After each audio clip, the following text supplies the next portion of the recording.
eu pensava o seguinte, não é possível que estudar para concurso seja isso que as pessoas dizem. Não pode ser assim. Todo mundo diz que é muito sofrimento, que é muito difícil, que é muito complicado, que é muito isso, que é muito aquilo, e eu não sentia isso. E eu pensava, deve ter alguma coisa que as pessoas não sabem, deve ter uma maneira mais fácil de fazer isso, e as pessoas não sabem como fazer.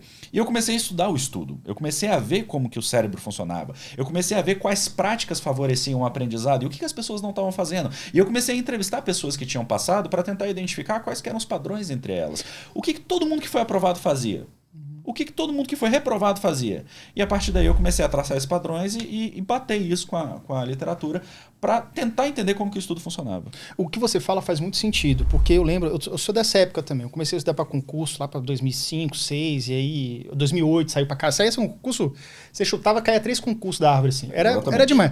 Isso lá 2008, por aí, né? Você deve lembrar também. E eu lembro que todo mundo falava com esse sofrimento. Sim.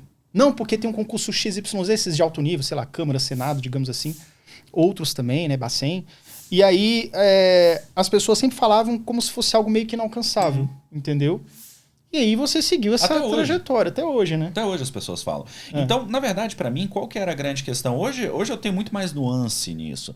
Mas na época, para mim, não é possível que uma pessoa fez isso e eu não consiga fazer. Então, é claro, existem circunstâncias pessoais que favorecem o aprendizado, circunstâncias pessoais que favorecem, inclusive, a velocidade com que eu aprendo, mas todo o resto constante, não é possível que eu não consiga aprender, porque tudo que eu sei hoje eu não sei um dia, eu não soube um dia.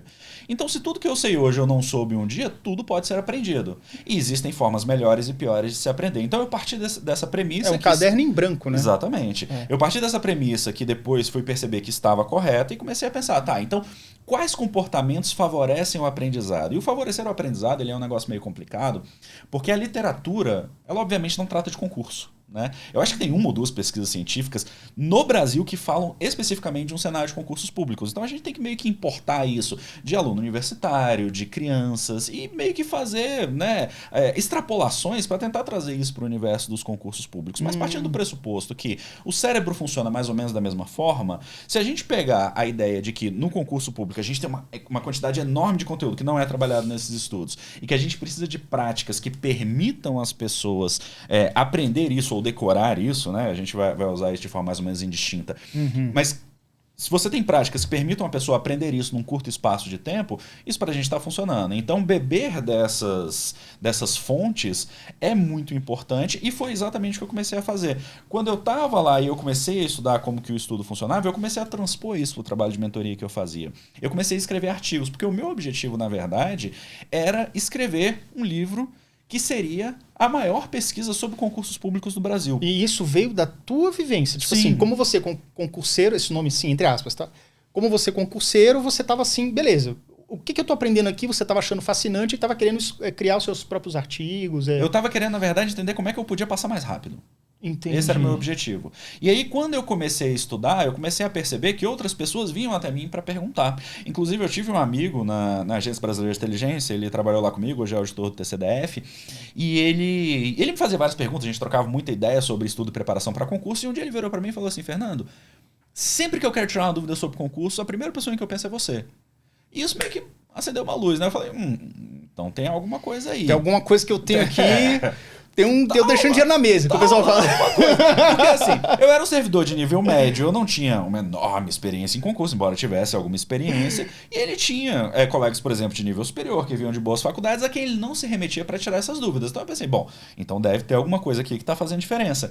E realmente havia, quero pensar sobre o estudo. A gente tem um problema hoje no mercado de concursos que é o seguinte, a narrativa principal é faça o que eu fiz e você terá os resultados que eu tive. Isso é uma baita de uma falácia. Cara, eu sempre tive aquela coçadinha atrás da orelha de que isso seria uma falácia. Isso é terrível, terrível. Por quê? Porque eu não tenho como ter o mesmo resultado de uma pessoa se eu não parto do mesmo ponto dela. Concordo. Então, assim, aí a gente volta àquela questão que a gente tinha falado. Existem cargos que são mais difíceis do que outros? Óbvio que existem. Então, eu não posso comparar, por exemplo, dados, né, os respectivos limites, um concurso da Caixa ou um concurso dos Correios, de agente lá de Correios, técnico. Com um concurso de auditor do Tribunal de Contas da União. Não são coisas não são concursos compatíveis, não. Compatíveis. Uma pergunta. Manda. Vamos lá. Muitos que podem estar ouvindo a gente podem estar pensando assim, o cara está começando agora. Sim. Aí ele pensa, caramba, se eu pegar aquele concurso de alto nível, eu vou ter que ter uma longa trajetória, sei lá, 2, 3 anos de estudo até chegar lá para ter uma chance. Talvez. É melhor talvez eu começar com Correios ou com banco, alguma coisa assim. Qual que é a sua opinião sobre isso? O cara que está começando agora, ele deve mirar no alvo mais próximo, aquilo que é mais fácil, mais tranquilo de passar, que tem mais vaga e tal, chamar mais? Ou não, cara, se você quer Senado, já começa agora, porque daqui 3 anos, quando sair o edital, você já vai estar aquecido. Ou, às vezes, o terceiro ponto, que é o fato, às vezes, da pessoa não ter tino. Ela fala assim, cara, se reconheça. Como é que você era como aluno? Você tirava notas meio medíocres e tal, não importa o porquê, tá? Tem um aluno que é muito inteligente, mas na hora de fazer a prova não era bom. Isso existe. Qual que é o teu pensamento sobre isso? E o seu também, Lu. Porque se você não comentar nada, você vai atropelar todo mundo aqui. Mas fiquem à vontade, gente. Vamos se interromper e falar numa boa assim. Mas enfim, eu quero te ouvir. Se a pessoa faz uma escolha informada, ela pode disputar o cargo que ela desejar. O que é uma escolha informada? Se eu sei que eu tenho condições, eu conheço um pouquinho de concurso, já vi um edital na minha vida, e eu sei que eu tenho condições de estudar para um concurso do TCU e tenho tempo para isso, eu não vejo problema nenhum.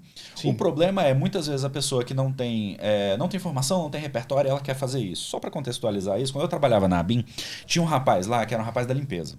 Uhum. E ele era gente boníssima, a gente conversava, trocava ideia e tal. E um dia ele virou pra mim e falou assim, seu Fernando, ele me chamava de seu Fernando, coitado. Eu tinha 25, 26 anos. Falava, não, meu filho, me chama de Ele era Fernando. Mais velho que você. Ele era mais ou menos da minha idade. Ah, tá, entendi. E aí, seu Fernando, eu tô querendo estudar pra concurso. Eu falei, beleza, cara. E na época eu peguei o livro do William Douglas, que é um livro muito bom, como estudar pra concursos públicos. E aí, peguei esse livro e entreguei pra ele. Falei, olha, dá uma lida nisso daqui, que isso aqui vai ter mais ou menos tudo que você precisa. E ele virou pra mim, ele era um garoto muito simples, obviamente, não teve oportunidade de ter educação, sempre estudou em escolas públicas, veio do interior do Nordeste. E aí ele virou pra mim e falou assim, eu já sei qual concurso que eu quero fazer. Eu falei, qual? Aí ele falou assim, eu quero fazer o concurso Senado. Aí eu falei, tá, mas por que você quer fazer o concurso Senado? Aí ele falou, porque eu quero trabalhar de terno. Cara, que foda. E aí mas a história melhora. Aí eu virei pra ele e falei assim, cara, eu vou ser muito sincero com você. O concurso Senado, ele é um concurso puxado. E existem N outros concursos que você pode trabalhar de terno. E que são concursos que, para resolver a sua vida, vão ser muito mais possíveis. Então, por exemplo, se você se torna técnico de tribunal, você vai trabalhar de terno, você precisa trabalhar de terno. Sim. Então, pensa o seguinte, pensa numa carreira que você quer desenhar. Então, se você pensa, por exemplo, ele falou assim, eu tô querendo fazer faculdade. Aí eu falei assim, você vai fazer qualquer faculdade? Ele falou, sim, eu vou fazer qualquer faculdade. Ele quer ter um curso superior para poder melhorar. Aí eu virei pra ele e falei assim, faz o seguinte, se você tiver oportunidade, faz direito. Faz direito. Abre mais portas, né? Que isso vai te ajudar. Uhum. Saí da ABIN, perdi contato com ele. 10 anos depois eu recebi uma mensagem no meu direct, no Facebook, na época. Nossa, eu nem olhava, olhei por acaso. Entrei lá e ele falou, Fernando, lembra de mim? Eu falei, cara, desculpa, eu não sei quem você é. Ele falou, eu sou aquele menino que trabalhou com você. Ele se formou advogado. Caraca. Tava trabalhando no escritório de advocacia e falou, cara, eu não quero mais fazer concurso, mas porque eu estou feliz onde eu estou.